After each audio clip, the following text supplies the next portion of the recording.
Les voy a compartir mi pantalla. Listo. Nos quedamos aquí, ¿no es cierto?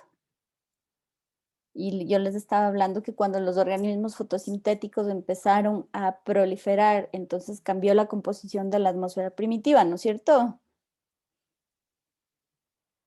Creo que ahí. Ya. Entonces, justamente esta proliferación de organismos fotosintéticos lo que hizo fue como quien dice, poner presión sobre los recursos que estaban presentes en el ambiente. Esta primera versión de la fotosíntesis que se desarrolló en un inicio de la vida era una versión de la fotosíntesis que no utilizaba CO2 y oxígeno como CO2 y agua como materia prima, sino que era un tipo de fotosíntesis que obtenía el hidrógeno a partir del sulfuro de hidrógeno que venía de la actividad volcánica, ¿ya? Pero eventualmente la actividad volcánica en la Tierra fue disminuyendo y este sulfuro de hidrógeno se agotó. Entonces ahí surge un nuevo evento de presión evolutiva hacia aquellos organismos fotosintéticos que supieron, como quien dice, adaptarse a nuevas condiciones y encontrar una fuente nueva de hidrógeno. Y entonces ahí evolucionaron y empezaron a proliferar aquellas bacterias fotosintéticas que podían utilizar el agua y entonces los protones de hidrógeno que están presentes en la molécula de agua como su fuente de hidrógeno, ¿ya? Este cambio es importante porque el hecho de ya no utilizar sulfuro de hidrógeno, sino agua, lo que hizo fue liberar al oxígeno como subproducto del proceso de fotosíntesis del ambiente. Y entonces ahí la atmósfera empezó a tornarse más y más y más similar a la que nosotros tenemos en la actualidad, ¿ya? Ahora, hay una cosa súper importante acerca del oxígeno que tal vez a ustedes ya les han dicho. ¿A ustedes les dan química o no? No, No. No, Bueno, entonces les cuento yo. El oxígeno es uno de los compuestos más reactivos que existen en la superficie de la Tierra, ¿ya? Por eso es que por lo general nosotros al oxígeno le encontramos como oxígeno molecular. ¿Qué es el oxígeno molecular? Simplemente son dos átomos de oxígeno que se juntan, ¿no es cierto? Y por eso el oxígeno molecular tiene como fórmula O2, ¿ya? Entonces, se juntan para estar más estables. Pero si el oxígeno está libre, tiende a formar lo que conocemos como radicales libres. Entonces, es una forma del oxígeno que es súper reactiva y busca pegarse a lo que encuentre, ¿ya?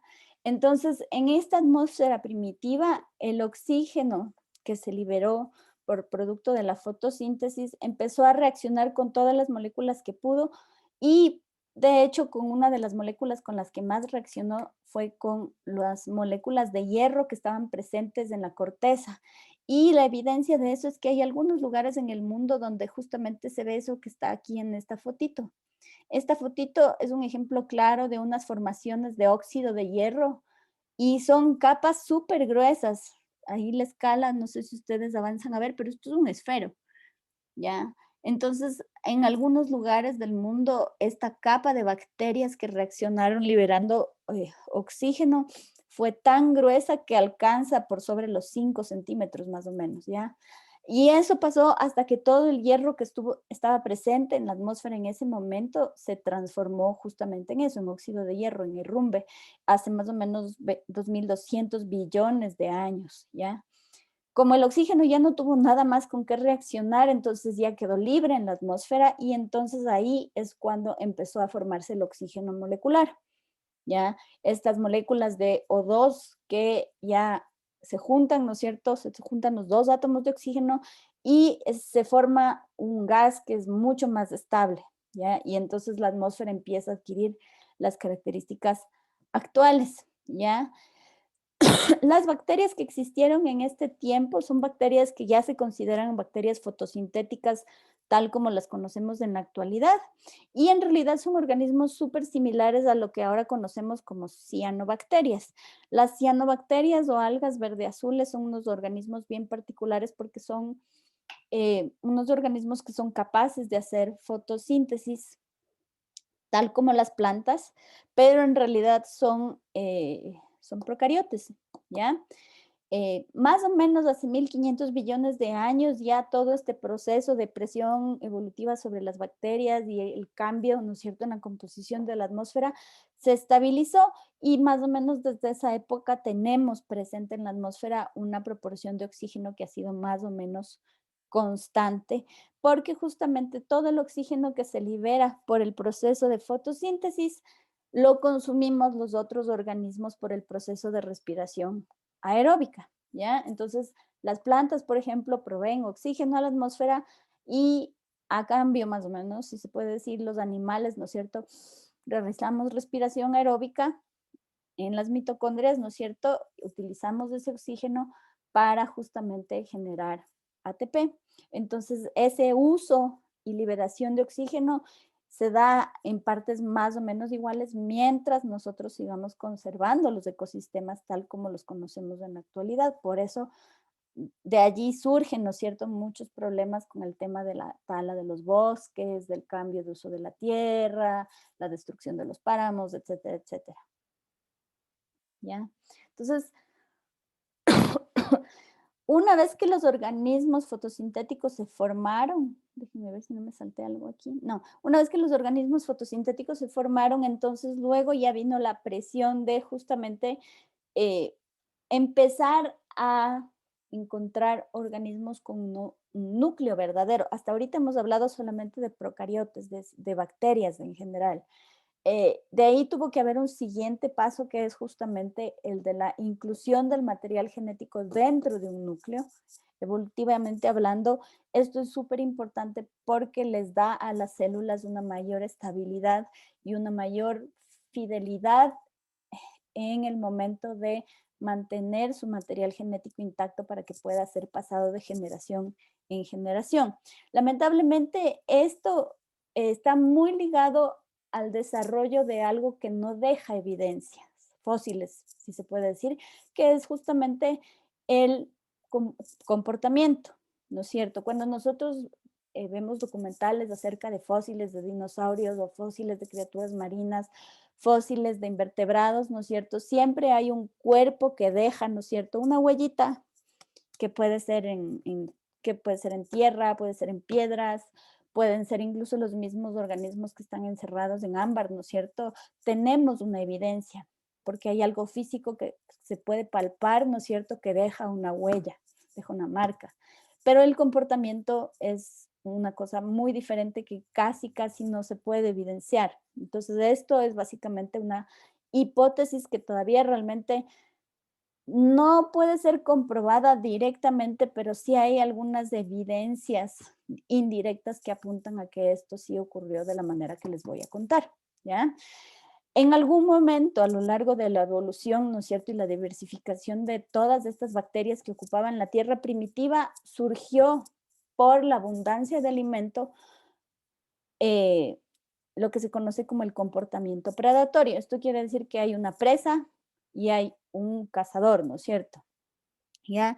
Y esto es una consecuencia de la gran fuente de energía que tenían las bacterias para proliferar. Eventualmente, esto generó que haya bacterias más pequeñas y bacterias más grandes, y eventualmente estas bacterias más grandes eh, simplemente en algún momento se dieron cuenta, si se puede ponerlo en palabras así, ¿no es cierto?, que era más fácil obtener el alimento engullendo a otras bacterias antes que invertir su tiempo y energía en hacer fotosíntesis, ¿no es cierto? Eso es como el origen del comportamiento predatorio. Entonces, estos primeros depredadores eran depredadores especializados en cazar procariotes más sencillos. Cuando hablo de procariotes más sencillos, hablo, por ejemplo, de procariotes que no tienen pared celular. Ya vamos a ver cuando hablemos de la célula propiamente dicha que la pared celular es una estructura que comparten algunos organismos. Está presente en las plantas, está presente en algunas bacterias, pero no en todas. Hay algunas bacterias que no tienen esta protección adicional y entonces estas bacterias sin la pared se convierten en presas fáciles para estos primeros depredadores, ¿no es cierto? Entonces, estos primeros depredadores aprendieron a comerse estas bacterias más desvalidas, si se puede decir, y poco a poco fueron perdiendo la capacidad de realizar fotosíntesis y basaron su nutrición netamente, ¿no es cierto?, en la depredación. Entonces, esto provocó dos cosas. Primero, que más o menos hace 1.700 millones de años se desarrolle un primer depredador primitivo, que en este caso ya es un primer eucariote. ¿Por qué? Porque entonces se dio como una simbiosis entre estas dos bacterias, la predadora y aquella que fue ingerida. La que fue ingerida siguió con su vida normal dentro de la otra, produciendo energía. La bacteria depredadora aprendió a utilizar los desechos de esa producción de energía y mantuvo el control genético de este organismo nuevo simbionte que se formó, ¿ya? Y esto está a la base de lo que conocemos entonces como la teoría de los endosimbiontes, que fue propuesta por Lynn Margulis, que falleció hace más o menos unos 5 años. Es una teoría bastante interesante porque es una teoría que sirve para explicar el origen de la mayoría de organelos que tenemos presentes en las células. Entonces, en un primer evento de simbiosis, ¿no es cierto? En un primer evento de predación de una bacteria autótrofa por una bacteria más grande heterótrofa, se pudieron haber generado las mitocondrias, porque en la mitocondria es en donde tenemos el proceso de respiración celular. Ahí generamos ATP. Entonces, en este primer evento de predación, la bacteria predadora, la grande, la que comió a la que se volvió dependiente viviendo en un ambiente más secluido, más protegido, aprendió a usar los desechos de la fotosíntesis de la que se convirtió en mitocondria. En este caso, los desechos es justamente el ATP que la bacteria autótrofa ya no necesitaba, lo liberaba, ¿no es cierto?, el citoplasma de la bacteria predadora y esta lo utilizaba. Y en un segundo evento de endosimbiosis, algunas células depredadoras lo que hicieron fue ingerir bacterias fotosintéticas, en este caso cianobacterias, y esto pudo haber dado origen, en cambio, a los cloroplastos, ¿ya? Entonces, esto es algo que explica también el origen de otros organelos eucarióticos que conocemos. Si ustedes se fijan en la estructura de algunos organelos como cloroplastos, como mitocondrias, como flagelos, como centriolos o como microtúbulos, hay vestigios de material genético, ¿ya? Entonces, esto implica que entonces en algún momento todos estos organelos pudieron haber sido organismos independientes que fueron ingeridos por la bacteria predadora y mantienen en su interior todavía su material genético, pero su material genético no ejerce el control de la célula, ¿ya? Las evidencias de esto les he puesto yo aquí es justamente eso, que en muchos de los organelos tenemos vestigios de material genético, pero también en la actualidad hay organismos que se conocen como intermediarios vivientes, que son simplemente organismos en donde se presenta una condición muy similar a la de los endosimbiontes del pasado. Entonces yo les he puesto aquí una foto de microscopio de alta resolución de un paramecio. Un paramecio es un protista. Yo me imagino que sí les deben haber visto en algún momento sus clases de biología. Son organismos eucariotes unicelulares, ¿no? Por lo general están presentes en aguas hervidas, por ejemplo. Y en este caso, este paramecio vive en comunión, en simbiosis, con unas alguitas del género Chlorella, y entonces estas algas viven felices y contentas dentro del paramecio, hacen su proceso de fotosíntesis, el paramecio les provee protección y a su vez utiliza como material nutritivo todos los desechos metabólicos que las clorelas botan al citoplasma del paramecio. Es un intermediario viviente que presenta, ¿no es cierto?, una condición muy similar a la condición que debieron haber tenido los endosimbiontes. Entonces, con estas evidencias como indirectas, podemos decir que el aparecimiento del comportamiento predatorio está al origen de los organelos. Eventualmente, esta teoría de la endosimbiosis pudo haber dado origen también al famoso núcleo de los eucariotes, ¿ya? Pero este es un proceso que es un poquito más difícil de comprender y de justificar de que de hecho haya ocurrido de esta manera, ¿ya? Si queremos explicar el origen del núcleo mediante la endosimbiosis, lo que tiene que haber ocurrido es que a partir, ¿no es cierto?, del evento de predación en donde la bacteria más grande se comió, ¿no es cierto?, a la bacteria más chiquita, en ese caso, para que la bacteria ingerida se convierta en el núcleo, eso implica que, Licen, dime, Licen, creo que se le fue el internet, o no sé si fue a mí, pero no se le escuchó creo que es a mí, espérame un ratito, a mí, dice, pero no se le escuchó lo que antes dijo. ¿desde dónde?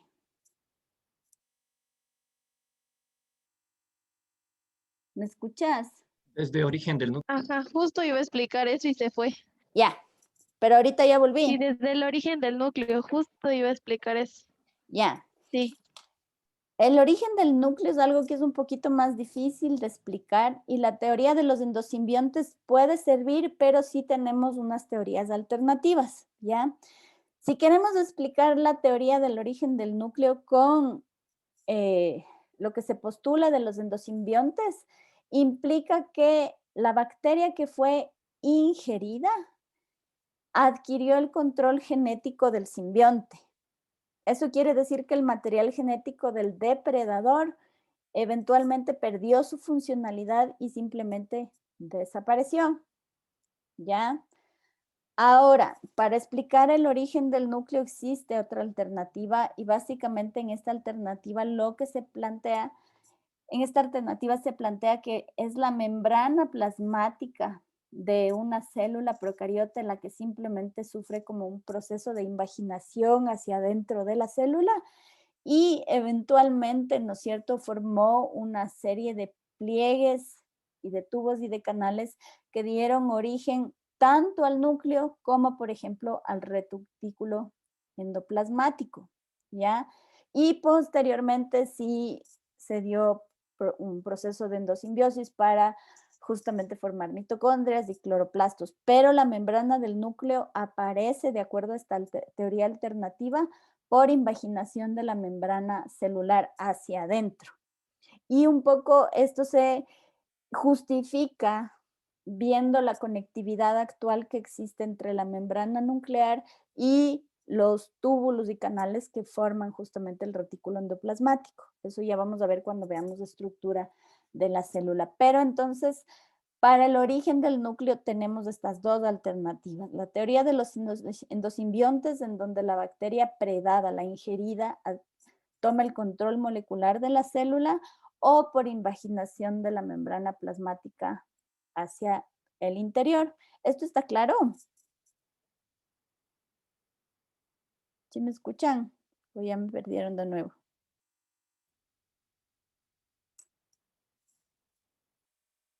Sí, profe, sí la escucho. Ya, bueno. Se escucha. Poquito a poquito vamos llegando ya a casi el final de toda esta pequeña introducción. Una cosa adicional que es consecuencia de justamente el aparecimiento del comportamiento predatorio es que esto tiene implicaciones en la funcionalidad que tiene la célula como unidad, ¿ya? El comportamiento predatorio y un exceso de recursos lo que provocó fue que las células poco a poco vayan adquiriendo mayor tamaño. El tener un tamaño más grande les daba ventajas evolutivas a las células. Si yo soy más grande, si yo soy más fuerte, yo pego más duro, ¿no es cierto? Entonces yo puedo comer a organismos más chiquitos, porque estos se vuelven más vulnerables, ¿no es cierto?, para ser comidos, para ser predados. Ahora, metabólicamente, esto implica una desventaja para estos organismos más grandes, ¿ya? Porque mientras las células son más pequeñas, la proporción superficie-volumen es mucho más grande. Yo les he puesto aquí un ejemplo. Aquí tienen ustedes 1 centímetro cuadrado, pero aquí tienen ustedes 1 centímetro cuadrado formado por una sola unidad. Y aquí tienen ustedes 1 centímetro cuadrado formado por 27 subunidades, ¿no es cierto?, más chiquitas. Tengo 9 por cada capa, ¿no es cierto? Divido mi centímetro cuadrado en cuadraditos de 1 por 1. Y entonces aquí podemos ver que en este caso de acá tenemos una mayor superficie de contacto y de intercambio con el ambiente. Cada cuadradito de 1 por 1 tiene, ¿no es cierto?, varias caras, tiene 6 caras. En este caso, en cambio, el gran cuadrado de 3 por 3 tiene solamente 6 caras y la superficie de contacto con el medio es mucho menor, ¿ya? Esto quiere decir que metabólicamente, si la bacteria simplemente se basa en su membrana para intercambiar gases, productos y desechos con el ambiente, ¿no es cierto? Yo tengo más superficie de intercambio aquí que aquí. Entonces, evolutivamente para las bacterias más grandes, esto empezó a convertirse en un problema. Si yo me alimento más, mi metabolismo está más activo, tengo más cosas que digerir, pero por ende tengo más cosas que desechar, ¿no es cierto? Porque el metabolismo tiene al final una serie de productos que tenemos que evacuar, que tenemos que eliminar, ¿no es cierto? Puede ser mediante la orina, mediante las heces, mediante la respiración. Hay gases que tienen que también ser eliminados, ¿no es cierto? Entonces, si las células son más grandes, la superficie para realizar todos estos eventos de intercambio es mucho más chiquita. Y entonces, eventualmente, para los organismos o las bacterias más grandes fue mucho más fácil simplemente dividirse en un número de células más pequeñas para optimizar esta relación superficie-volumen, ¿ya? Así es como surge el proceso de multicelularidad, ¿ya? De esta manera empezamos a ver que ya, por ejemplo, no teníamos organismos eucariotes que estaban compuestos solamente de una sola célula grandota, sino que estos organismos eucariotes, los que tenían un núcleo verdadero, empezaban, ¿no es cierto?, a estar formados por más de una célula para optimizar la superficie, la relación superficie-volumen, y entonces así poder reducir, ¿no es cierto?, la velocidad metabólica y poder intercambiar de manera más adecuada los compuestos con el ambiente, ¿ya?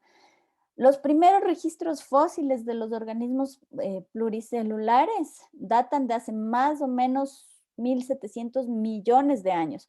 Fíjense que ya no hablo de billones, sino que ahora ya hablo de millones de años. O sea, esto es algo que es muy, muy, muy reciente, ¿ya? Esto ocurrió más o menos por ahí, por el precámbrico. Ahí ya vimos unos primeros eucariotes fotosintéticos que son los ancestros o están a la base de las primeras algas pluricelulares, ¿ya? Si ustedes alguna vez, todos ustedes han visto Harry Potter, ¿no es cierto? ¿Han visto el Cáliz de Fuego? Cuando tienen la prueba en el lago ese donde están las sirenas que cantan. Sí. Ya, ahí hay unas algas grandotas, ¿no es cierto?, que están fijas al fondo en el fondo del lago, ¿ya? Estas algas son súper similares a los primeros procariotes multicelulares eh, que existieron alguna vez en la Tierra, ¿ya? ¿Por qué son tan grandes? Porque el tamaño dificulta que lleguen a ser predadas, ¿ya? Y lo que sí tuvieron que desarrollar estos primeros organismos es la posibilidad de poder hacer su metabolismo estando fijas en un sustrato. No podían salir a buscar alimento, ¿no es cierto? Entonces estaban permanentemente fijas en un sustrato y ahí la fotosíntesis se convierte en una estrategia para obtener alimento cuando no te puedes mover. La luz, si te quedas quieto, igual siempre te va a pegar, ¿no es cierto? Eventualmente va a haber momentos en los que no te pega, pero hay momentos en los que sí te pega y entonces tú aprovechas de esos momentos para justamente diversificar los distintos tipos de vías metabólicas que tienes en tu interior para justamente poder alimentarte, ¿ya? A partir de estos eventos, ¿no es cierto?, surge ya lo que conocemos como eventos de radiación masiva de organismos. Entonces, en el precámbrico hay como una explosión de diversificación, ¿no es cierto? Y empiezan a aparecer una serie de animales, todos ellos invertebrados. Si ustedes se fijan aquí, tenemos medusas, hay corales, hay estos que se parecen un poco a los trilobites, pero todos ellos son invertebrados, ¿no es cierto? Esto ocurrió hace más o menos unos 650 a 500 millones de años. eh, y hay muchos fósiles, ¿no es cierto?, que evidencian esta radiación adaptativa, ¿ya? Estos empezaron a diversificarse porque, a diferencia de las algas que estaban fijas, ¿no es cierto?, y que no podían moverse a ningún lugar, pudieron ocupar una serie de nichos distintos que les permitieron ir especializándose y por ende, ¿no es cierto?, generando especies distintas, ¿ya? Esto asociado al comportamiento predatorio, ¿no es cierto?, en donde tú tienes organismos que ya son más grandes, más eficientes, pueden comerse animales más pequeños, ¿no es cierto? Fue refinando estos procesos de especialización y de especiación y entonces se generó una gran cantidad de animales. Aquí estamos hablando todavía de invertebrados y más o menos hace 500 millones de años aparecen los primeros fósiles que tienen como un vestigio de que ya eran organismos en donde había un esqueleto interno. Eso quiere decir que aparecen los primeros vertebrados, ¿ya? Pero fíjense que nuestra escala de tiempo poco a poco va cambiando, ¿no es cierto? Poco a poco tenemos ya eh, estamos ya más cerca, ¿no es cierto?, del tiempo actual. Entonces, la aparición de los primeros vertebrados está más o menos por aquí, al final del Cámbrico, ¿ya? Todo lo que es invertebrados, radiación de estos primeros organismos multicelulares, está aquí, en el precámbrico, y la aparición, ¿no es cierto?, de las primeras bacterias está muchísimo más acá porque hablamos de billones de años. Entonces yo les he puesto aquí justamente un resumen así de los principales hitos que un poco están al origen de los distintos tipos de organismos que tenemos en la actualidad. En la actualidad, ¿no es cierto?, nosotros tenemos 6 reinos que están agrupados dentro de 3 dominios, ¿no es cierto? Tenemos el dominio de el tenemos los procariotes, ¿no es cierto?, que son solamente bacterias y arqueas, y luego tenemos los otros 4 dominios que son parte de los verdaderos, ¿no es cierto?, eucariotes. Ahí están los protistas, las plantas, los hongos y los animales. Y de hecho, eventualmente en algún momento, ¿no es cierto?, los hongos fueron separados de las plantas porque los científicos se dieron cuenta que tienen características que les ponen más cerca de los animales que de las plantas que tienen la capacidad de realizar de obtener su propio alimento a partir de la luz solar. Entonces, el origen de la Tierra, si ustedes se acuerdan, fue más o menos desde hace 4.500, 4.600 billones de años. Depende de las referencias que ustedes consulten, ya estos números pueden ir cambiando un poquito. De ahí la superficie terrestre se volvió sólida, se enfrió lo suficiente para solidificarse hace 4 billones de años y los primeros vestigios de la vida datan de hace más o menos 3.8 billones de años, ¿ya? A partir de este punto se da origen a lo que nosotros conocemos como edad de las bacterias, ¿ya? Y todo esto ocurre hasta que eventualmente también, ¿no es cierto?, tenemos la aparición de estos primeros organismos fotosintéticos hace más o menos 2 billones de años, ¿no es cierto? Y la composición de la atmósfera cambia, ¿no es cierto? Entonces hablamos ya de una atmósfera oxigenada hace unos 2 billones de años. Y a partir de aquí, ¿no es cierto?, tenemos ya la radiación adaptativa esta del Cámbrico, donde se dan origen a la mayoría de invertebrados y la aparición, ¿no es cierto?, de los eucariotes que eventualmente radiaron para dar origen, ¿no es cierto?, a todos los animales que nosotros, todos los seres que nosotros conocemos en la actualidad. Más o menos, ¿no es cierto?, aquí en la era paleozoica está justamente la radiación de todas estas formas de vida marinas. Luego hubo uno de estos eventos de extinción masiva, ¿no es cierto?, en el Pérmico, y luego a partir del Mesozoico empieza a darse la proliferación, ¿no es cierto?, ya de los vertebrados terrestres, y a partir de aquí hablamos, ¿no es cierto?, de la edad de los dinosaurios. Y en realidad el tiempo de los dinosaurios en la escala geológica de la Tierra es un tiempo bastante amplio, bastante extenso, ¿no es cierto? Con la extinción masiva de los dinosaurios en el Cretácico, ¿no es cierto? Cambia un poco la composición de los vertebrados terrestres, y la desaparición de los vertebrados permite la radiación de otros grupos como los mamíferos, como los anfibios, como las aves, ¿no es cierto? Y también este evento de extinción masiva provoca un cambio en la estructura de la flora.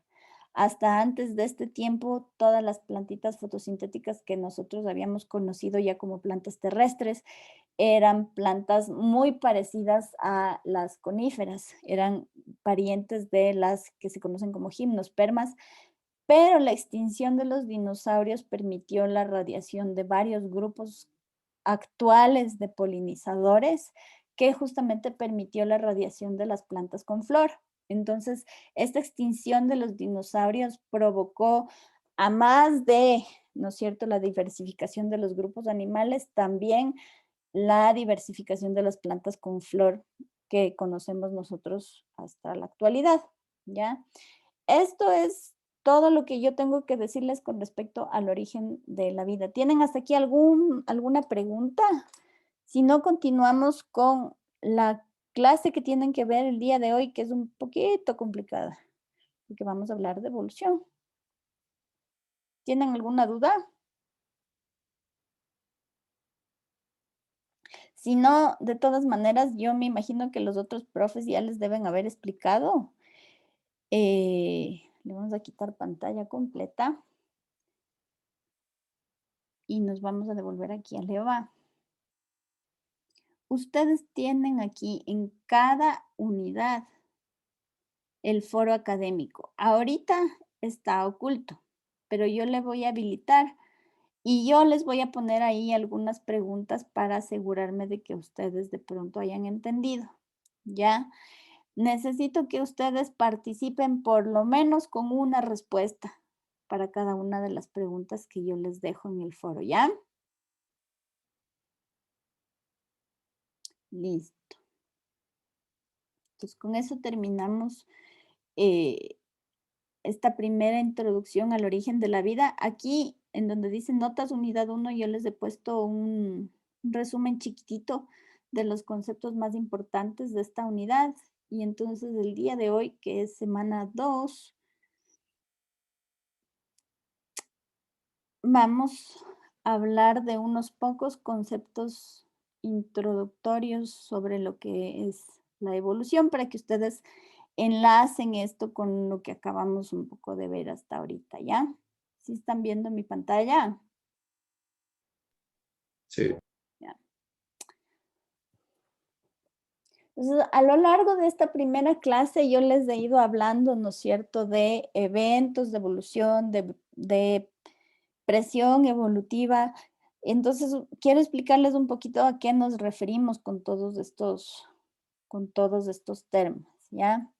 Entonces, hay una cosa súper importante de la que les tengo que hablar primero, y es básicamente de lo que nosotros consideramos como la base, ¿no es cierto?, de un sistema de clasificación de los organismos que nos sirve para poder hacer un estudio en cualquier otra área. Si nosotros no tenemos un sistema de clasificación de los organismos, con el que estemos de acuerdo científicos aquí en Ecuador, como en Estados Unidos, como en Europa, como en la China, simplemente no nos podemos entender. La sistemática y la taxonomía son entonces como un lenguaje común para poder hablar de los mismos organismos al hacer ciencias.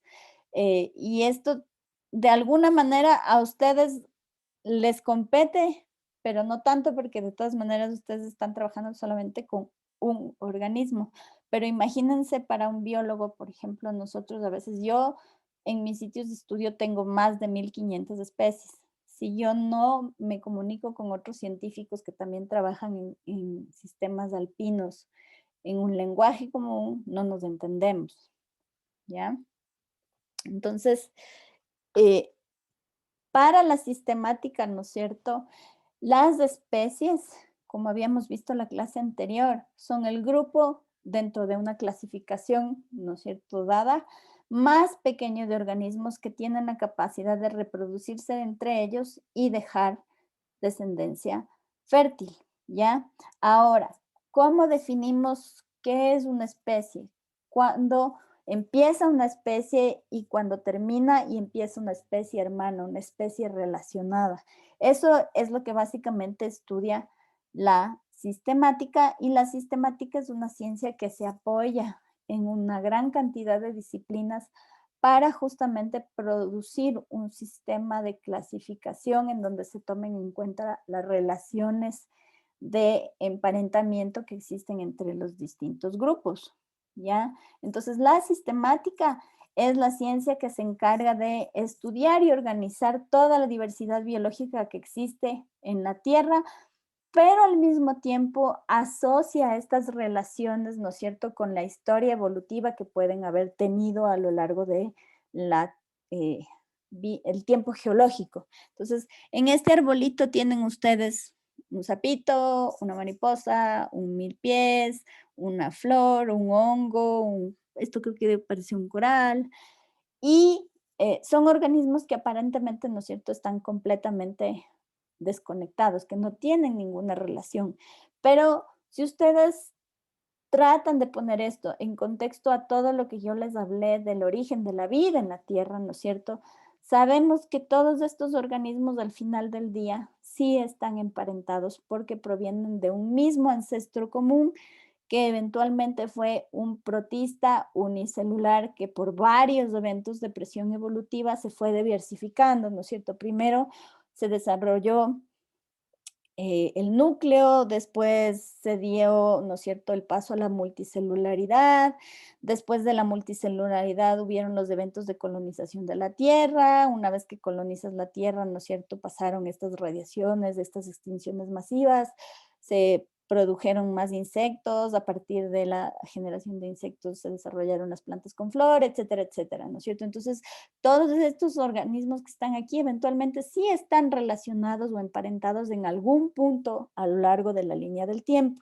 Entonces, la sistemática pone en contexto todo esto y entonces es la ciencia que se encarga de descubrir, describir e interpretar, ¿no es cierto?, esta gran diversidad de seres vivos, ¿no es cierto?, y las relaciones que existen entre estos seres vivos que aparentemente no están conectados, juntando información que viene, ¿no es cierto?, de distintas disciplinas para generar un sistema de clasificación organizado y común que pueda ser utilizado por todo el mundo.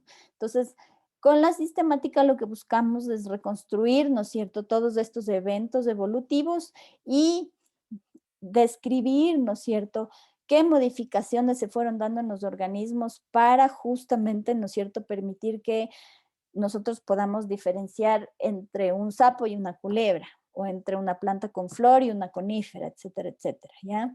Entonces, yo voy a ir describiendo y reconstruyendo estas relaciones, mientras que al mismo tiempo voy construyendo un sistema de clasificación que pueda ser utilizado por todo el mundo. Entonces, si ustedes ven este arbolito, voy a coger un nombre al azar. Arlet, ¿dónde crees que más o menos estaríamos los seres humanos? ¿Cerca de quién? Mm, ay, qué difícil. No sé, tal vez cerca de los hongos, o no sé, no, de los sapos puede ser. Tal vez. Estaríamos, ajá, en este arbolito nosotros estaríamos un poco más emparentados a los sapos que a cualquiera de los otros organismos, ¿no es cierto? ¿Por qué? Porque el sapo a la final es un organismo eucariote, multicelular, vertebrado, ¿no es cierto? Y eventualmente, ¿no es cierto? Nosotros tal vez estaríamos por aquí, puede ser, ¿ya? Entonces, para ustedes de pronto conocer toda esta gran diversidad no es muy útil porque trabajan solamente con un organismo que está por aquí, pero por ejemplo, para nosotros los ecólogos es importante saber más o menos con qué estamos tratando. Yo trabajo con plantas de páramo, pero las plantas de páramo a su vez tienen interacción con los insectos que les polinizan, tienen insectos tienen relación con los mamíferos, ¿no es cierto?, que consumen, que les depredan las hojitas, tienen relación con todos los invertebrados que están en el suelo, entonces de pronto yo termino estudiando todo este grupo de acá. Ya dependiendo de las distintas disciplinas, podemos estar involucrados con uno o más organismos, ¿no es cierto?, en nuestro campo de estudio, pero es importante un poco conocer más o menos de dónde venimos todos, hasta por cultura general, ¿ya? Y dentro de la sistemática hay una disciplina que en realidad es a lo que yo me dedico, pero no es lo más divertido del mundo para muchos, que es la taxonomía. La taxonomía es una parte súper importante de la sistemática porque es básicamente la parte que nos permite tener normas y poner al sistema en orden, ¿ya? Porque si ustedes se fijan, este arbolito es bien bonito, pero tiene ramas así un poco desorganizadas, hay algunas ramas más cortas, otras más largas, lo que nos da es la información que nos da este árbol es el grado de emparentamiento que tienen cada una de las puntas de una liñita, ¿ya? La taxonomía me permite un poco como homologar el largo de esas distintas ramas, ¿no es cierto? Y establecer una serie de rangos, ¿no es cierto?, de clasificación. Entonces, en la taxonomía yo pongo reglas y ordeno todo este caos para justamente poderles dar unos nombres que son fijos a los organismos y poderlos clasificar, ¿no es cierto?, utilizando una serie de herramientas, ¿ya? Entonces, en la taxonomía, para yo poder nombrar, ¿no es cierto?, clasificar a los organismos, yo utilizo datos que pueden provenir del ADN, o sea, datos moleculares. Yo puedo utilizar datos que vienen de la morfología. O sea, por ejemplo, yo me pasé un semestre entero midiendo solamente flores, midiendo varios, midiendo estambres, midiendo hojas, midiendo venas de las hojas. Ustedes, por ejemplo, cuando hagan investigación en fisioterapia, por ejemplo, para saber si hay alguna relación eh, de alguna lesión con, para saber si, por ejemplo, está relacionada con el punto de vista genético. Van a ver, por ejemplo, pueden estar midiendo tendones, midiendo músculos, ver si hay alguna proporción que se mantiene y si esto puede estar codificado por algún gen, etcétera, etcétera, ¿ya? Entonces, la taxonomía es una ciencia que se basa en información que viene de distintas disciplinas para un poco poner orden en todo el sistema. Un ratito.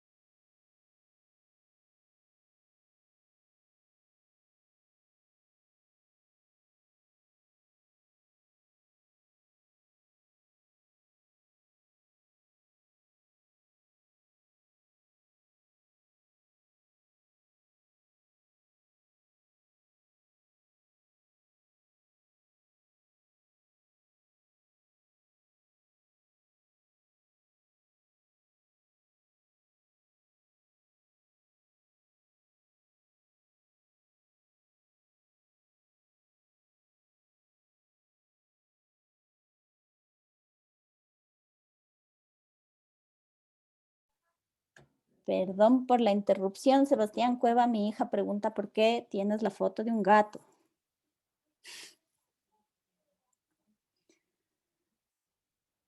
Nos va a pasar esto todo el semestre. Ella tiene clases por la tarde, así que es un poquito difícil que no se cuele a las clases.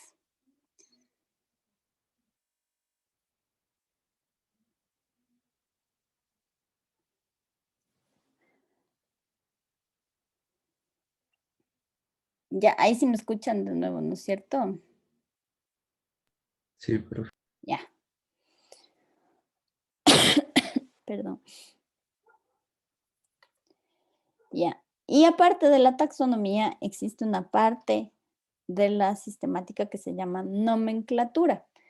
Esta es probablemente una de las ramas más aburridas de la ciencia, pero es una parte muy necesaria porque es la que pone, ¿no es cierto?, las pautas para definir lo que son los nombres científicos. Ustedes afortunadamente trabajan solamente con Homo sapiens, pero hay personas que trabajan con varios organismos, ¿no es cierto? Y es importante tener nombres que se puedan utilizar.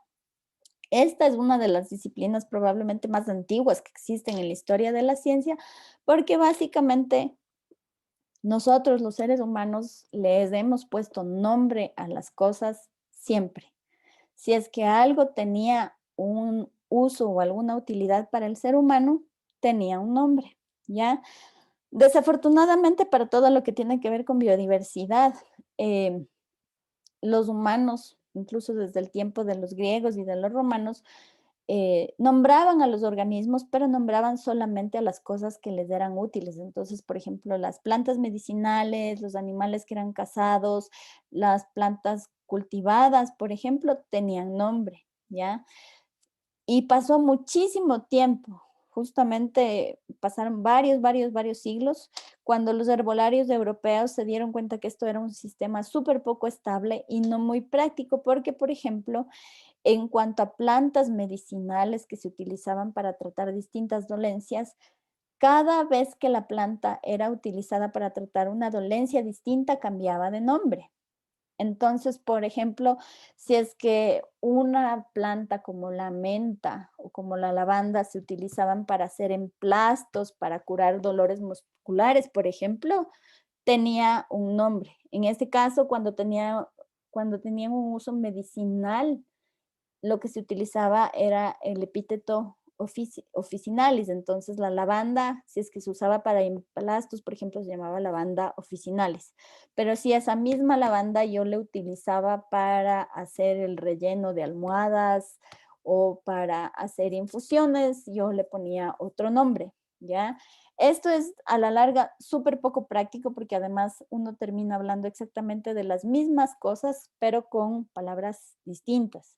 Entonces, más o menos hacia finales del siglo XVI, los científicos de las distintas disciplinas se fueron dando cuenta que era necesario empezar a asignar nombres formales a las cosas, a las plantas, a los animales, a los minerales que se consideraban seres vivos en esa época, y que tenían que ser dados estos nombres en un lenguaje común. En esa época el lenguaje común no era tanto el inglés o el chino como en la actualidad, sino el latín, ¿ya?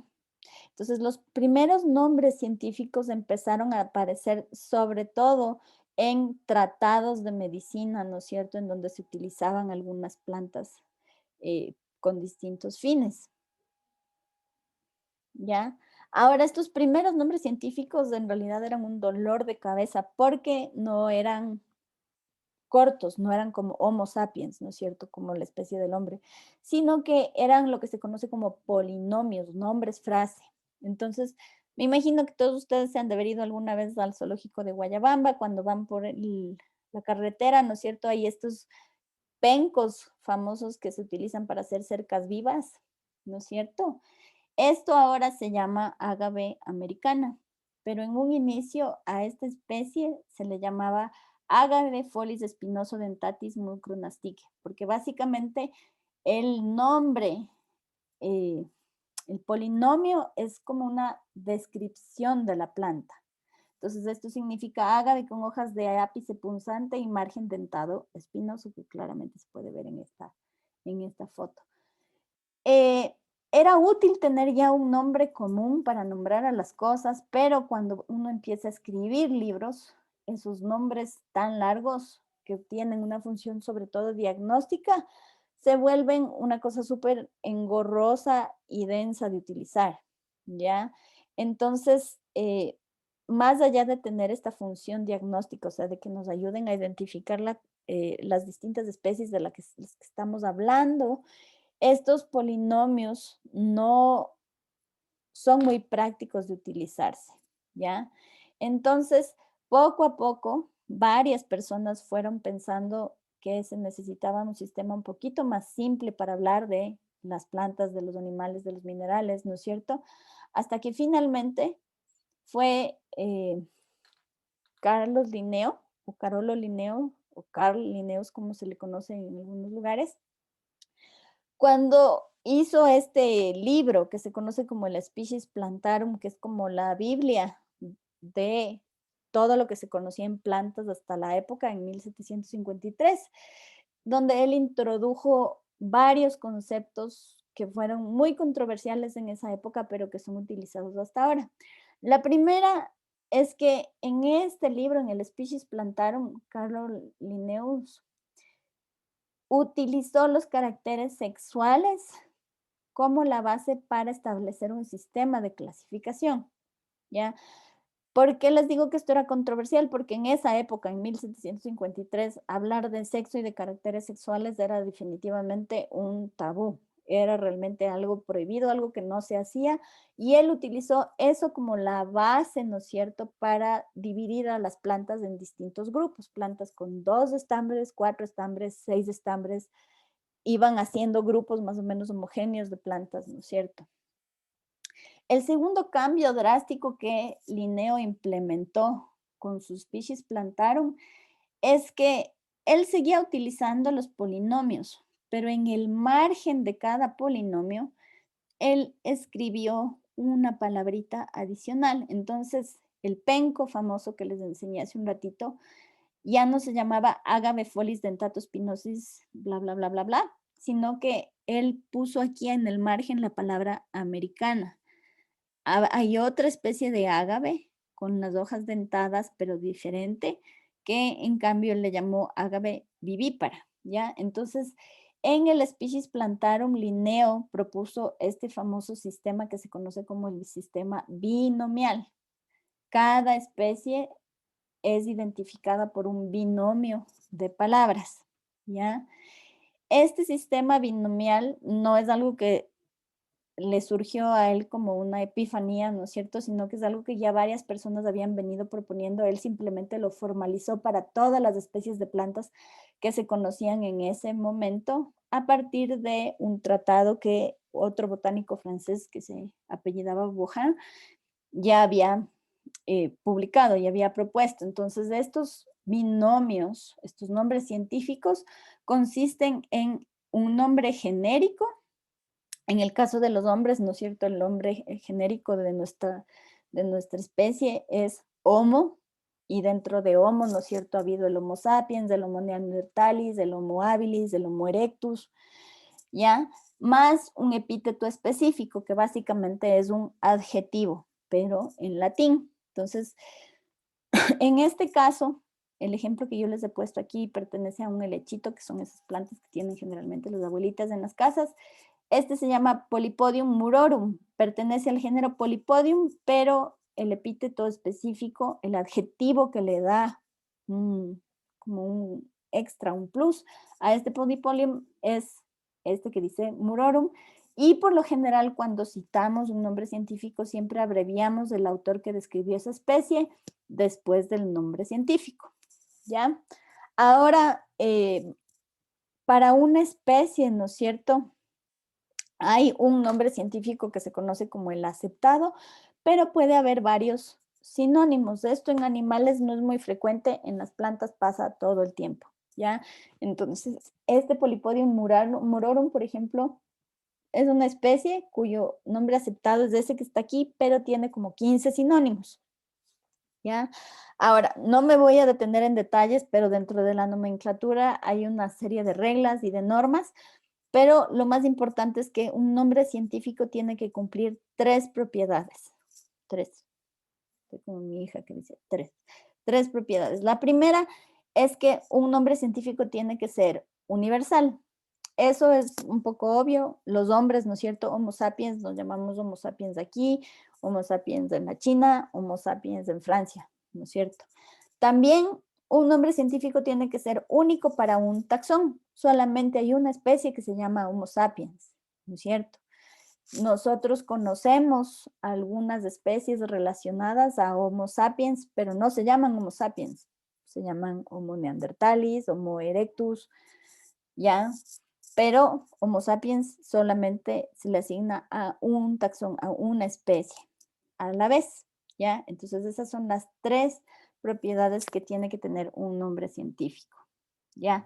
Y tener estos nombres científicos para Linneo era importante porque entonces él incluyó a todos estos nombres científicos dentro de un sistema de clasificación único que nosotros seguimos manejando hasta ahora. O sea, él logró establecer un sistema tan sólido, tan perfecto, tan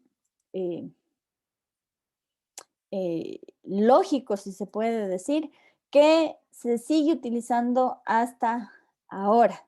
Y dentro de este sistema de clasificación, cualquier entidad biológica que nosotros conozcamos o que nosotros vayamos describiendo va a ser ubicada justamente aprovechando, ¿no es cierto?, de que es un sistema que está basado en una serie de relaciones que están lógicamente organizadas, ¿ya? Esto lo hizo Linneo pensando en describir todos los tipos conocidos de plantas, animales y minerales que se conocían en la época, porque en la época en la que él trabajaba, nuevamente les repito, los minerales eran considerados seres vivos. Después se sacaron, ¿no es cierto?, de este sistema de clasificación y nos quedamos con solamente lo que conocemos ahora como reinos, ¿no es cierto? Las bacterias, las arqueas, los protistas, las plantas, los hongos y los animales. ¿Ya? Ese sistema de clasificación que estableció Linneo es un sistema que es jerárquico. Esto quiere decir que hay grupos grandes que incluyen, ¿no es cierto?, grupos más pequeños, un poco menos inclusivos, y dentro de estos progresivamente, ¿no es cierto?, hay grupos cada vez anidados más pequeños. Entonces, por ejemplo, yo ya les he dicho que nosotros somos del género Homo, ¿no es cierto? El género Homo pertenece a la tribu que se conoce como Hominini, ¿ya? En esta tribu Hominini está el género Homo y está el género Pan. El género Pan, por ejemplo, es el género de los chimpancés, ¿ya? Pero la tribu Hominini pertenece a la subfamilia Homininae y en esta subfamilia Homininae están agrupados los hombres, los chimpancés y otra tribu adicional que es la tribu que contiene a los gorilas, ¿ya? Esta subfamilia Homininae pertenece a la familia Homínide, ¿ya? Esta familia Homínide es una familia, es un grupo, ¿no? Ya mucho más grande, donde están incluidos los Homininae, pero también están incluidos los primates del género Pongo, que son parientes un poquito más lejanos, ¿no es cierto?, de los seres humanos. Y podemos seguir haciendo esta reconstrucción cada vez hacia arriba, hacia arriba, hacia arriba, hacia arriba, hasta que en algún momento, ¿no es cierto?, tengamos un ancestro común que tiene tanto a los hombres como a los lemures, ¿no es cierto?, que son estos animales que existen en la isla de Madagascar, ¿ya? Son parientes súper lejanos, ¿ya? Entonces, todos los organismos similares van a estar agrupados en, valga la redundancia, ¿no es cierto?, grupos que tienen características comunes y entonces, para que no se abrumen con todo esto, hay algunos niveles que son los que más se utilizan. Se utilizan las familias, se utilizan las tribus, se utilizan los géneros. Entonces, por ejemplo, La familia Hominidae va a tener características que son propias y que describen de igual manera a los hombres, a los chimpancés, a los gorilas y a los pongos. Compartimos características similares, pero hay peculiaridades que hacen que, por ejemplo, pertenezcamos a géneros diferentes. ¿Ya? Los Hominidae a la final, por ejemplo, vamos a estar incluidos dentro del grupo grande de los vertebrados, si ustedes van un poquito más arriba, y los vertebrados, ¿no es cierto?, van a pertenecer al grupo más grande, al reino Animalia, ¿no es cierto? Si queremos ir más arriba, ya solamente nos queda el dominio de los eucariotes, ¿no es cierto? Entonces, todos nosotros, tanto los hombres como los otros vertebrados, ¿no es cierto? Las ranas, los reptiles, las aves, pertenecemos a el reino animal.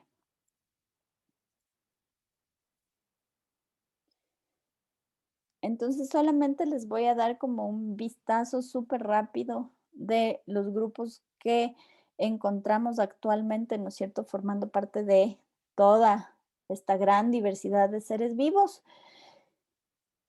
Y yo les voy a ir hablando solamente de los reinos. Esto es un poco como el camino inverso de lo que acabamos de hacer. Nosotros tenemos como agrupaciones más grandes los dominios. Dentro de los dominios vamos a tener varios reinos, ¿no es cierto? Dependiendo de si hablamos de plantas o de animales, ¿no es cierto? Tenemos divisiones o fila en plural, filum en singular. Van a estar divididos en subdivisiones, clases, familias, géneros, especies. Yo les he puesto aquí como ejemplo simplemente la clasificación, ¿no es cierto?, desde un punto de vista jerárquico de lo que es el maíz. El maíz, la especie sea maíz, pertenece al género sea, es parte de la familia de las Poaceae o gramíneas, como se les conoce tradicionalmente. Estas son plantas con flores que pertenecen a la clase Angiospermopsida, ¿no es cierto? Estas Angiospermopsida son parte de las plantas vasculares, que son las traqueofitina. Estas pertenecen a la división de las embriofitas y las embriofitas están dentro del reino Viridiplantae, que es como se le conoce en realidad al reino de las plantas. ¿Ya? Entonces, a nivel más macro, a nivel más grande, les había mencionado que lo que consideramos nosotros, ¿no es cierto?, son los dominios. Ahora, los dominios son grupos que nosotros consideramos ya desde un punto de vista evolutivo como agrupaciones monofiléticas. ¿Qué quiere decir esto? Que son agrupaciones que incluyen, ¿no es cierto?, al ancestro común más reciente de todos los miembros del grupo y a todos sus descendientes, ¿ya? Si por ahí hay uno que no está incluido, el grupo deja de ser monofilético, ¿ya? Tenemos nosotros entonces 3 dominios en la vida. Tenemos eucaria, tenemos bacteria y tenemos arquea. El grupo de los eucarias son los eucariotes verdaderos y este puede estar dividido en varios reinos, cada uno con sus propias características, pero las bacterias y las arqueas son dominios de organismos procariotes. Eso quiere decir que estos no tienen un núcleo rodeando el material genético y tampoco tienen organelos, ¿ya? Ahora, las arqueas en realidad son un grupo de organismos que originalmente se les incluía dentro del grupo de las bacterias. Eran las bacterias extremófilas, las que viven en ambientes extremos. Pero ya los científicos se pusieron a ver un poquito más en detalle cuáles eran las características de estos organismos y vieron que tienen características que a veces comparten más con los eucariotes que con las mismas bacterias. Entonces, por ejemplo, dentro de la parte molecular, la parte bioquímica, si ustedes se acuerdan, ¿no es cierto?, del material genético, nosotros obtenemos, como quien dice, el plano para obtener proteínas, ¿ya? Y las proteínas están formadas por 20 aminoácidos que están presentes en la naturaleza, ¿ya? Las arqueas y los eucariotes tienen en común un aminoácido que se conoce como metionina. Las bacterias no tienen la metionina en sí, sino que tienen una forma derivada, una forma modificada que se conoce como formilmetionina. Entonces, si ustedes tienen un organismo procariote, si empiezan a ver los aminoácidos que tiene al interior, ¿no es cierto? Puede ser por distintos procesos químicos que ustedes estén utilizando para caracterizarlos. Si ven que esa bacteria tiene metionina, entonces no es una bacteria, sino es una arquea. Ahora, tanto arqueas como bacterias no tienen organelos, o sea, no hay conjuntos de membranas internas organizados. Las membranas internas están ausentes. Los eucariotes sí tienen organelos definidos por membranas y por definición, uno de sus organelos, el más grande de todos, es el núcleo, ¿no es cierto? Entonces, la envoltura nuclear también está presente, ¿ya? Ahora, todos los organismos, todas las células están delimitadas o están definidas, ¿no es cierto?, separadas del medio por una membrana celular, ¿ya? Esta membrana celular, como vamos a ver más adelante, está formada por una capa doble de lípidos, ¿ya? En la membrana celular de las arqueas, estos lípidos están presentes de manera ramificada, son bien complejos, pero en las bacterias y los eucariotes, estos lípidos son un poco más sencillos, no presentan ramificaciones, ¿ya? Y en los organismos que tienen pared celular, eso quiere decir, en algunas plantas, en algunos hongos, y en algunas bacterias, ¿no es cierto? Los peptidoglucanos están formados, ¿no es cierto? La pared celular está formada por peptidoglucanos. En las arqueas, la pared está formada por otro tipo de compuestos, ya los peptidoglucanos están ausentes. Entonces, como ustedes pueden ver, hay características de los tres dominios que a veces agrupan a las arqueas con las bacterias, a veces las agrupan con los eucariotes. Por eso mismo se tomó la decisión de justamente separar a las arqueas en su dominio específico, ¿ya? Y cada uno de estos dominios está formado por diferentes reinos. Ahora, las arqueas y las bacterias, cada una tiene solamente un reino adentro. Dentro de arquea hay el reino arquea, dentro de bacteria hay el reino bacteria. Dentro de eucaria tenemos en cambio 4 reinos: los protistas, las plantas, los hongos y los animales, ¿ya?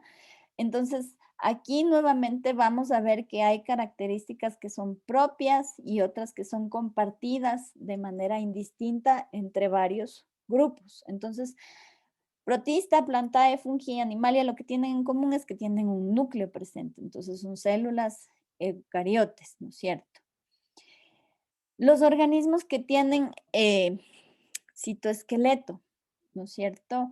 En este caso, los eucariotes son aquellos que van a tener citoesqueleto, porque si ustedes se acuerdan un poquito de lo que debieron haber visto brevemente en el colegio, el citoesqueleto es parte de los organelos de una célula eucariote, ¿ya? Las arqueas y las bacterias necesitan mantener o conservar su forma celular utilizando otras estrategias, pero no tienen un citoesqueleto al interior, tampoco tienen mitocondrias o, en su defecto, cloroplastos, pero yo les he puesto aquí un signo de exclamación porque dentro de estos dos reinos sí hay organismos fotosintéticos. La diferencia es que en el caso de los organismos fotosintéticos procariotes, los pigmentos fotosintéticos están embebidos en la membrana celular, ¿ya?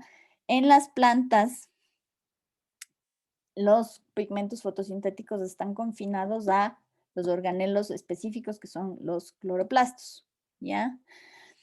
Pared celular dentro de los eucariotes tenemos solamente en los hongos, en las plantas y en algunos protistas, ¿no es cierto?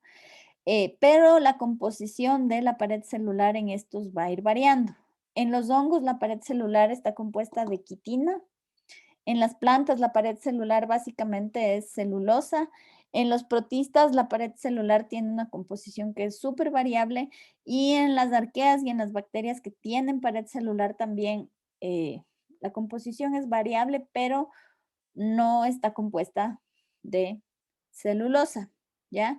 La reproducción en estos organismos también es diferente.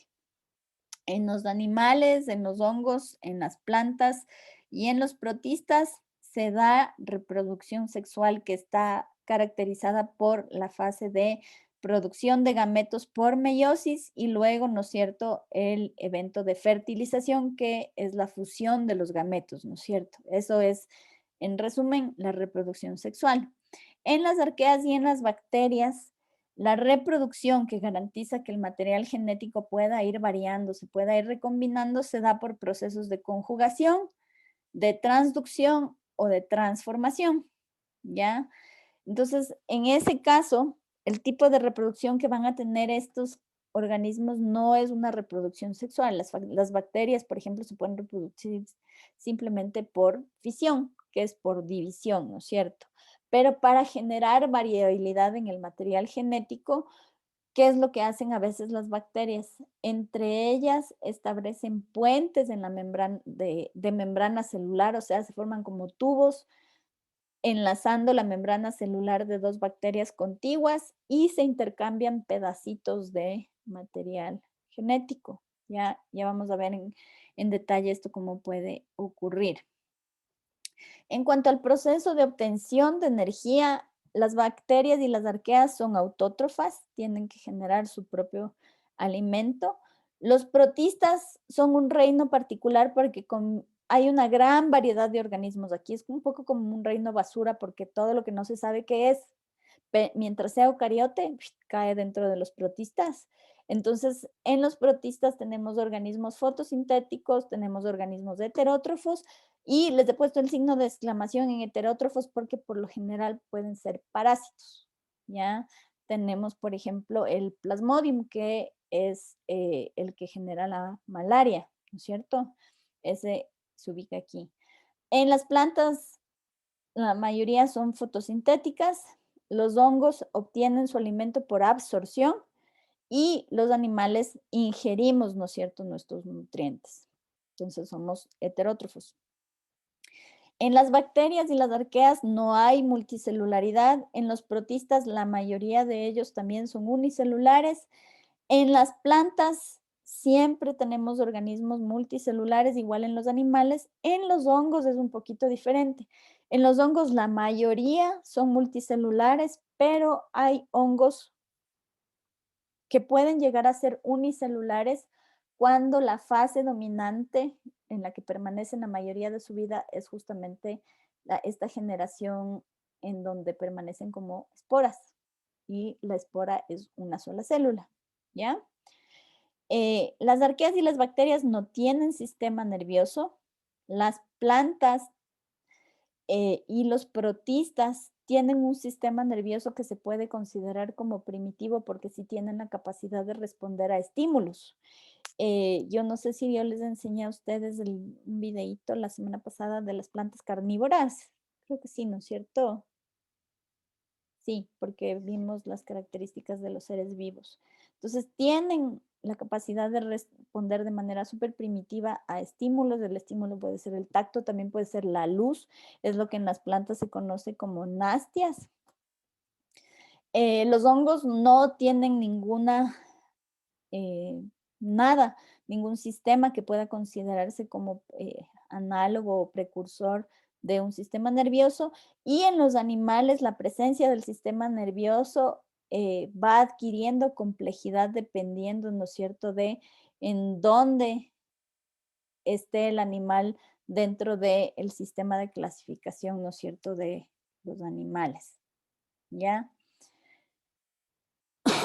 Entonces, las bacterias como reino tienen en común unas pocas características. La primera es que son organismos unicelulares microscópicos que no tienen un núcleo, son procariotes, ¿no es cierto? No tienen mucha estructura interna, sin embargo, esta única célula es capaz de llevar a cabo todas las funciones metabólicas que son necesarias para mantenerla con vida y de hecho por eso es que fueron exitosas durante muchísimos millones de años en la Tierra y probablemente sobrevivan incluso en casos de catástrofes o pandemias como la que estamos viviendo actualmente. Las que son fotosintéticas pueden realizar fotosíntesis sin necesidad de poseer clorofila, tienen otro tipo de pigmentos que están embebidos en la membrana celular y son saprófitas, la mayoría, o parásitas, ¿ya? Entonces, por ejemplo, nosotros tenemos esta de aquí, que es la famosa Escherichia coli. Esta es un parásito en particular de los seres humanos, ¿no es cierto? Las arqueas, que es el siguiente reino, también son organismos unicelulares sin núcleo verdadero, no tienen mucha estructura interna, pero como les mencioné hace un rato, son más relacionados por sus características bioquímicas, metabólicas a los eucariotes que a las mismas bacterias. Y estas son las que antes se consideraban como organismos extremos, por eso se les conoce como extremófilos algunas. Algunas son, por ejemplo, están adaptadas como este sulfolobus a vivir en aguas sulfuradas, en las aguas termales, por ejemplo. Entonces, los organismos que encontramos en aguas termales no son bacterias, sino que son arqueas. Otras están adaptadas para justamente vivir en ambientes donde predomina el metano. Otras viven en condiciones que no son extremas, pero tienen un metabolismo particular. Y dentro de los eucariotes justamente habíamos visto, ¿no es cierto?, que tenemos estos 4 reinos súper diferentes. Uno de ellos es el reino protista y como yo les había dicho, si ustedes se fijan en la diversidad de organismos que ustedes tienen aquí, es un poco como un reino basura, porque todo lo que tiene núcleo, pero es unicelular, termina incluido dentro de este reino. Entonces aquí tienen ustedes justamente el paramecio que yo les contaba, ¿no es cierto?, que tiene esta relación endosimbiótica con las alguitas, con las clorelas. Tienen ustedes tripanosoma, que es justo uno de los parásitos humanos. Tienen ustedes Ameba proteus, que también es un parásito humano, y tienen ustedes estas vorticelas o el Fidium, que son parte del zooplancton y del fitoplancton, por ejemplo. Dentro del reino fungi, ¿no es cierto? Ustedes van a tener organismos súper diversos, pero todos ellos comparten estas características. La primera es que están formados por hifas, que son como estos hilitos, ¿no es cierto?, que están aquí. Los hongos se diferencian justamente de las plantas porque no tienen ni raíces, ni tallos, ni hojas. Y los tallos y las hojas son básicamente los órganos fotosintéticos que tienen las plantas. Entonces, por ende, los hongos no tienen clorofila. Tienen estructuras que parecen raíces, pero en realidad se conocen como austorios y son estructuras que tienen una función análoga a la de la raíz, pero justamente les sirven a los hongos para poder parasitar, ¿no es cierto? Y entonces son saprófitos o parásitos de otros organismos para obtener alimento.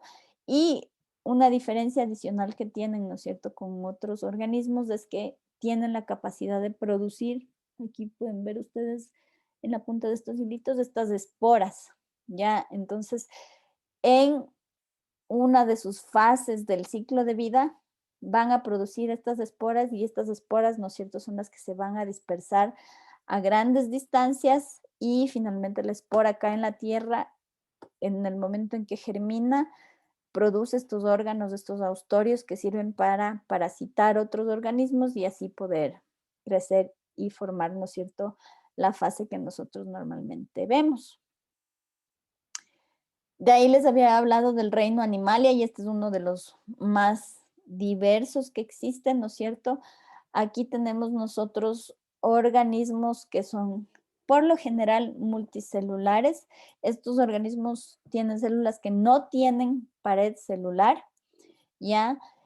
Las células van a estar organizadas primariamente en tejidos, en algunos casos de invertebrados como los corales y eso, las células más bien se van a organizar para formar justamente organismos completos, ¿no es cierto? O colonias, ¿ya? Y lo que les caracteriza es que todos ellos son heterótrofos y esto ha permitido que colonicen una gran cantidad de ambientes. Por eso yo les he puesto aquí desde mamíferos acuáticos marinos o de río, ¿no es cierto? Tienen ustedes organismos que han aprendido a ocupar, ¿no es cierto?, ambientes aéreos como las aves, como los murciélagos, que de hecho estos son de grupos distintos, ¿no es cierto? Esto es un mamífero, estos son aves. Tienen ustedes aquí siempre eventos de reproducción sexual y no existe una verdadera alternancia de generaciones, que es el paso, ¿no es cierto?, de una generación diploide a una generación haploide de manera súper evidente. En los animales, la generación haploide son solamente los gametos y los gametos no tienen la capacidad de vivir solos sin, de manera independiente a la generación diploide. O sea, cuando nosotros producimos óvulos y espermatozoides, estos dependen exclusivamente del cuerpo diploide, ¿no es cierto?, para mantenerse con vida. Los espermatozoides pueden, después de que son liberados, ¿no es cierto?, vivir unas cuantas horas de manera independiente, pero es muy breve, ¿no es cierto?, el tiempo. Y otra cosa que les caracteriza a los animales es que tienen lo que se conoce como un desarrollo embriónico. ¿Se acuerdan cuando hablamos de las 8 características de los seres vivos, no es cierto? El proceso de desarrollo es de esa serie de pasos controlados genéticamente que permiten, ¿no es cierto?, que a partir de un cigoto, ¿no es cierto?, se vayan dando cambios hasta obtener un individuo que esté apto para nacer. Las plantas también es otro reino bastante diverso. Se caracteriza porque la gran mayoría, si hay plantas saprófitas o parásitas o hemiparásitas, pero esos son casos súper especiales.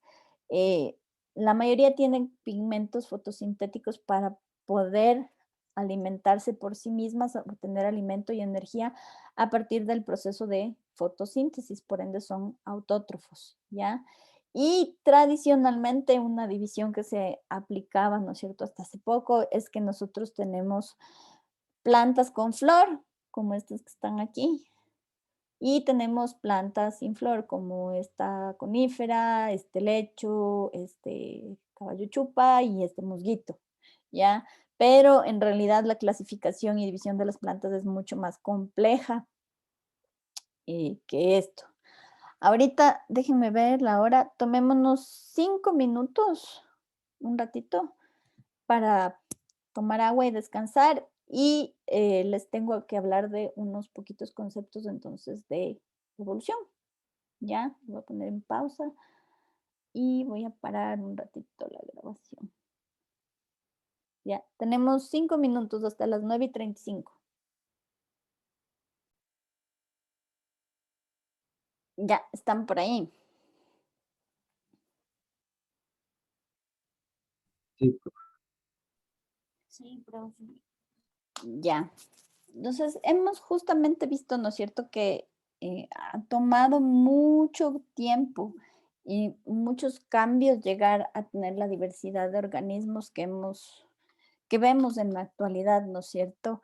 Y que mucho de eso proviene del trabajo de algunos científicos que dejaron como fundando las bases, ¿no es cierto?, para que nosotros podamos continuar estudiando estas distintas relaciones evolutivas entre los organismos, ¿ya? Y de hecho, quien realmente marcó un antes y un después en todos los estudios de evolución fue Charles Darwin. Y básicamente fue porque él propuso, ¿no es cierto?, lo que hasta ahora nosotros conocemos como la evolución por selección natural. ¿Ya? Antes de Charles Darwin se manejaban algunas teorías para tratar de explicar un poco la diversidad de organismos.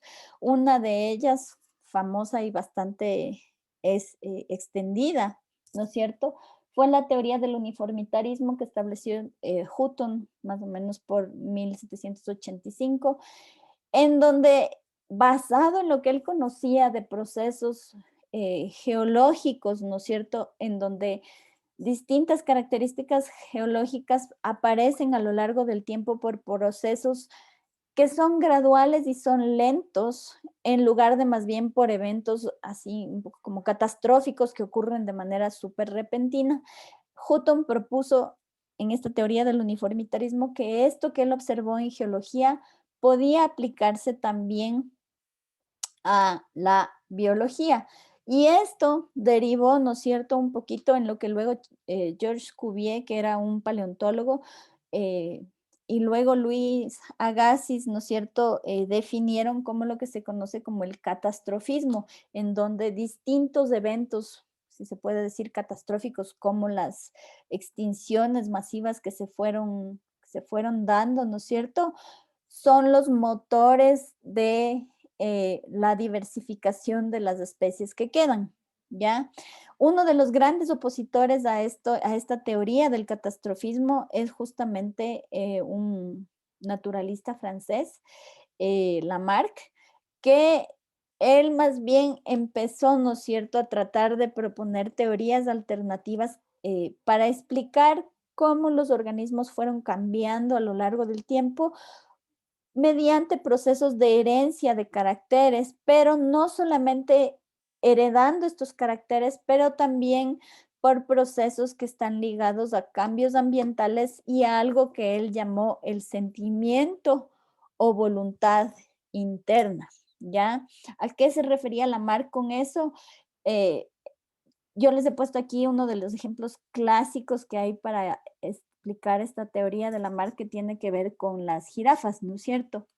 Eh, Él propuso que las formas más complejas de vida, como las jirafas, ¿no es cierto?, surgen a partir de formas más sencillas por una serie de transformaciones de procesos que se van dando de maneras progresiva, de manera muy similar a la evolución, pero que estos dependían de tres factores súper importantes que estaban ligados primero a cambios en el ambiente, porque entonces si es que el ambiente iba cambiando de manera dinámica, ¿no es cierto?, imponía distintas condiciones nuevas a los organismos que tenían que entonces modificarse en función de estos cambios. Eso quiere decir que, por ejemplo, en el caso de la jirafa, si las plantas de pequeño tamaño desaparecían y quedaban solamente las plantas más altas, ¿no es cierto?, la jirafa tenía que cambiar y modificar su cuello para poder alcanzar estas plantas más altas, ¿ya? El segundo factor que para Lamarck era esencial era esto que les mencioné que se conocía como el sentimiento interior. Eso quiere decir que algo al interior de la jirafa puede ser de manera inconsciente, o puede ser además la jirafa o cualquier ser vivo, ¿no es cierto?, le da la fuerza de voluntad como para cambiar y adquirir un grado de complejidad mayor. ¿Ya? Y dentro de este proceso propuesto por Lamarck, ¿no es cierto? Entonces hay lo que se conoce la ley del uso y desuso de los organismos y la teoría de los caracteres adquiridos. Entonces, esto quiere decir básicamente que por la voluntad interior y por las exigencias de los ambientes, ¿no es cierto? Los organismos, mientras se adaptan a los ambientes, ¿no es cierto?, pueden volverse o más fuertes o más débiles y entonces hay características que pueden ir desarrollándose más o se pueden ir perdiendo y que entonces esto va pasando de generación en generación. Entonces, en el caso de las jirafas, ¿no es cierto?, tenemos una jirafa de la primera generación que por presión del ambiente y por voluntad, ¿no es cierto?, adquiere un cuello más alto. Esta transmite a su descendencia, ¿no es cierto?, este cuello más alto y poco a poco aquellos organismos con el cuello más corto van a ir desapareciendo, van a ir, esa característica de cuello corto se va a ir eliminando a lo largo del tiempo, ¿ya? Entonces, Darwin, mientras estaba en Inglaterra, ¿no es cierto?, haciendo una serie de investigaciones asociadas, fue un poco informándose, fue un poco pensando en todo esto para explicar, ¿no es cierto?, tratar de explicar cómo es que los seres vivos van evolucionando y finalmente tuvo la oportunidad de embarcarse el, eh, en el famoso velero, en el Beagle, ¿no es cierto?, para participar en esta expedición del Beagle que pretendía dar la vuelta, ¿no es cierto?, a la Tierra saliendo, ¿no es cierto?, partiendo desde Inglaterra, iban a viajar hacia el Cabo de Hornos, por ahí subían a las Galápagos y de las Galápagos continuaban hacia Oceanía, Madagascar, África, regresaban nuevamente a Sudamérica y de ahí volvían a su punto de origen en Inglaterra. A lo largo de este viaje, que fue bien particular, y yo les he dejado en el aula virtual el enlace para que ustedes vean un videíto que tienen que ver y contestar unas preguntas. Darwin pudo colectar muchísima información a partir de plantas y de animales que él pudo observar, sobre todo en Chile, en Perú y en el caso de Ecuador, en las Islas Galápagos, ¿ya? Y una de las primeras observaciones que él hizo es que la mayoría de formas de vida, que podía ser de los pinzones, de las tortugas, también de sus observaciones en Inglaterra de los perros, por ejemplo, muchas de las formas de vida tienen variabilidad y esta variabilidad está estrechamente relacionada con la geografía. Yo me imagino que todos ustedes han oído hablar del caso de las tortugas y de los pinzones. Las diferentes tortugas que estuvieron presentes en las Islas Galápagos tienen una forma del caparazón, ¿no es cierto?, que es bastante diferente dependiendo de las condiciones específicas presentes en esa isla. Entonces, si es que en una isla determinada las tortugas tenían el alimento por sobre el nivel del cuello, ¿no es cierto? Las tortugas tienen un caparazón con una montura que les permite elevar el cuello bastante, pero si el alimento, ¿no es cierto?, está disponible a nivel del suelo, la montura es más bien bastante baja. En el caso de los pinzones, ¿no es cierto?, el pico también puede ir variando dependiendo de cuál es la fuente de alimento de los diferentes pinzones, pero a pesar de estas adaptaciones, ¿no es cierto?, relacionadas con el ambiente, estas especies tienen una serie de caracteres similares que sugieren que están emparentadas, ¿ya? Entonces Darwin hizo todas estas observaciones mientras estuvo embarcado en el Beagle y luego regresó a Inglaterra y van a ver ustedes en el documental, tuvo varias décadas de reflexión, ¿no es cierto?, para analizar todas estas observaciones que él había hecho y comunicárselas, compartirlas, discutirlas con una serie de colegas, ¿no es cierto?, de distintas disciplinas para ir elaborando su teoría, ¿ya? Entonces, al final, Darwin establece que la evolución de las especies se da por lo que se conoce como la selección natural. Esto, por ejemplo, en el caso de los pinzones que están presentes en distintas islas, quiere decir que pinzones que en un inicio estuvieron emparentados, pertenecían tal vez a la misma especie, ¿no es cierto?, tuvieron que colonizar ambientes que son diferentes. Y entonces, con el paso del tiempo, estas distintas poblaciones, ¿no es cierto?, fueron adquiriendo características propias, que son adaptaciones al ambiente en donde vivían y fueron pasando, ¿no es cierto?, estas características. Estas características son heredables, entonces fueron pasando estas características a su descendencia, ¿ya? Esto de todas maneras implica algunos argumentos que tenían que ser probados. La primera es que justamente estos grados de variación que existen entre las distintas especies tenían que poder ser heredables de alguna manera. Eso Darwin en ese momento no podía comprobar, no existía, ¿no es cierto?, el desarrollo de las disciplinas moleculares, ¿no es cierto?, que nosotros manejamos, las técnicas moleculares que nosotros manejamos en la actualidad. También esto dependía mucho de la gran capacidad reproductiva que tenían que tener los organismos para justamente poder ir pasando estos caracteres de una descendencia, de una generación a la otra, y estaban basadas sobre todo en una competencia intensa por los recursos, ¿ya? Entonces, esto deriva en que Darwin básicamente, ¿no es cierto?, define que todos aquellos organismos, todos aquellos individuos que tienen rasgos obtenidos mediante herencia, aumentan su aptitud biológica, lo que en inglés se conoce como fitness, ¿no es cierto? En la medida en la que sean más exitosos reproductivamente, ¿no es cierto?, dentro de una población, en relación con, ¿no es cierto?, todos los individuos que están compitiendo, ¿ya? Entonces, esto es lo que se conoce como el mecanismo de selección natural. Aquellos individuos más aptos son los que van a dejar sus caracteres, van a pasar sus caracteres a las siguientes generaciones. Pero justamente, como les mencioné hace un ratito, el problema que tenía Darwin es que al momento en el que él postuló su teoría, todos estos conceptos de genes o de herencia o de codominancia no se conocían todavía, ¿ya? Entonces, ahorita es necesario que definamos algunos pocos términos que son importantes para que ustedes puedan ir entendiendo lo que van a ver en el video. Nosotros tenemos que distinguir entre genotipo, que es básicamente la información genética que está contenida en nuestras células, en nuestros cromosomas, ¿no es cierto? El genotipo es distinto del fenotipo. El fenotipo es la expresión de nuestro genotipo.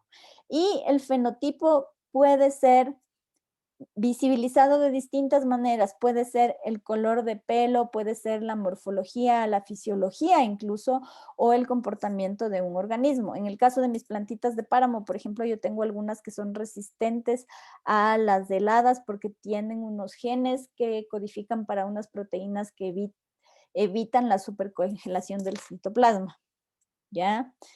Puede ser también, por ejemplo, comportamiento. El comportamiento predatorio o el comportamiento, ¿no es cierto?, de defensa en contra de la herbivoría es algo que está controlado por los genes. Entonces, el fenotipo es la expresión física del genotipo, es la suma de todos los genes y de cómo esos genes se van manifestando a medida que el organismo interactúa con el ambiente, que es el caso justamente del comportamiento, ¿ya? ¿Qué vamos a considerar dentro de todo el concepto de evolución como variación? La variación es lo que nosotros vemos como consecuencia de mutaciones, o sea, de cambios en el material genético, pero estos cambios no son cambios que se consideran deleterios. ¿Qué quiero decir con esto? No son cambios que generan que una condición desaparezca, por ejemplo, sino que se exprese de manera distinta. Por ejemplo, digamos que en los jaguares, ¿no es cierto? Ustedes sí sabían que los jaguares y las panteras pertenecen ahora a la misma especie, solo que las panteras son lo que se considera como jaguar melánico. ¿Qué quiere decir esto? Que básicamente es la misma especie, pero fenotípicamente son diferentes. El jaguar en sus genes tiene los alelos que codifican para estas manchas cafés con amarillo en ese patrón particular que tienen, mientras que el jaguar melánico, o sea, la pantera, tiene un alelo que hace que su piel sea completamente negra, ¿ya? Entonces, el cambio que existe para pasar de pantera a jaguar melánico no hace que la condición desaparezca, sino que la condición simplemente se presente en una manera diferente. Es lo mismo que el gen que controla el color de ojos, por ejemplo, ¿ya? Entonces, la variación hace que el carácter se presente, se manifieste en distintas versiones, pero no desaparezca completamente. O sea, si nosotros, por ejemplo, tenemos un individuo en el que el gen que codifica para el color de ojos está removido completamente, eso puede tener otras consecuencias, ¿no es cierto? Puede ser que los ojos no se desarrollen completamente, etcétera, etcétera, ¿ya? Dentro de evolución, ¿qué vamos a considerar como pool genético? ¿Ya? El pool genético básicamente es la suma de todos los alelos, de todas las distintas versiones diferentes de un gen en una población. Entonces, por ejemplo, si yo estoy estudiando las chuquiraguas que existen en el Antisana, yo voy a tener este como pool genético de todas las versiones, porque yo tengo chuquiraguas que son bien altas y chuquiraguas que son bien chiquitas, ¿ya? Ser alto o ser chiquito está controlado por un mismo gen en dos versiones, el gen en variante alta, en alelo alto, y el gen en variante baja, que es el alelo chico, ¿no es cierto? Entonces, para toda esa población, si yo muestro todos esos genes, este es su pool genético, y esta población va a estar formada por distintos individuos. En este caso, por ejemplo, este de aquí es un individuo que yo considero homocigoto dominante porque tiene la versión del gen para la altura alta presente en los dos cromosomas homólogos, ¿ya? Y este de acá es un homocigoto recesivo porque tiene la variante baja para ese gen en los dos cromosomas homólogos, ¿ya? Entonces, este individuo tiene fenotipo alto, este individuo tiene fenotipo bajo, y este individuo que tiene en el un cromosoma el alelo alto y en el otro cromosoma el alelo chico es lo que se conoce como un heterocigoto. Ya no es homocigoto, es de heterocigoto, y en este caso este individuo va a presentar, dependiendo de la dominancia de los dos alelos, puede presentar, por ejemplo, una condición intermedia y yo voy a tener unas chuquiraguas de tamaño intermedio, por ejemplo, ¿ya? Entonces, dentro de la evolución, ¿no es cierto? El estudio de la genética de poblaciones nos ayuda a entender, ¿no es cierto?, cómo es la estructura genética de una población, cuál es su pool genético y cuál es la relación, ¿no es cierto?, entre todas las distintas variantes que vamos a encontrar para ciertos genes en esa población. Les voy a dejar hasta ahí lo que hemos visto el día de hoy y les iba a enseñar en la plataforma donde está el video. Aquí en semana 2, ustedes se van un poquito más abajo y aquí hay un video que dice Darwin and the Tree of Life, ¿ya? Si ustedes le abren, se les va a desplegar el documental. Entonces, lo que tienen que hacer ustedes para la próxima semana es ver el documental y contestar un cuestionario que yo les voy a dejar en el EVA. En la parte de actividades les voy a poner un cuestionario. Aquí les va a aparecer cuestionario sobre el video a Darwin y el árbol de la vida y tienen que completar el cuestionario para el próximo viernes, ¿ya? Y subimos ahí mismo, ¿verdad? Las preguntas se contestan ahí mismo. Vaya. Ya, listo. Eso ya tiene nota. Claro, pues. ¿Ya? Con los que tienen laboratorio nos vemos en 5 minutos, chicos. Creo que una pregunta. Dime. ¿Y lo del foro que dijo también eso va calificado? Las preguntas también que dijo que iba a poner en el foro. Lo del foro va calificado. Generalmente sí tienen nota en los foros porque necesitan participar en los foros, ¿ya? La otra es que para asegurarme de que estén atendiendo, tal vez la próxima clase yo empiece con unas preguntas a través del Zoom o de Kahoot, ¿ya? Entonces, como la clase ya está, las dos clases ya están colgadas en el aula virtual. Aquí en semana 2, la clase del día de hoy está aquí. Y la de la semana anterior, incluso se pueden descargar aquí como PDF. ¿Ya? O pueden verla igual aquí. ¿Ya? Entonces, la próxima clase tal vez empecemos con un cuestionario. ¿Ya? Nos vemos en 5 minutos, chicos, para el laboratorio. Que les vaya bien. Gracias, profesora. Muchas gracias. Hasta luego. Luego, Hasta luego.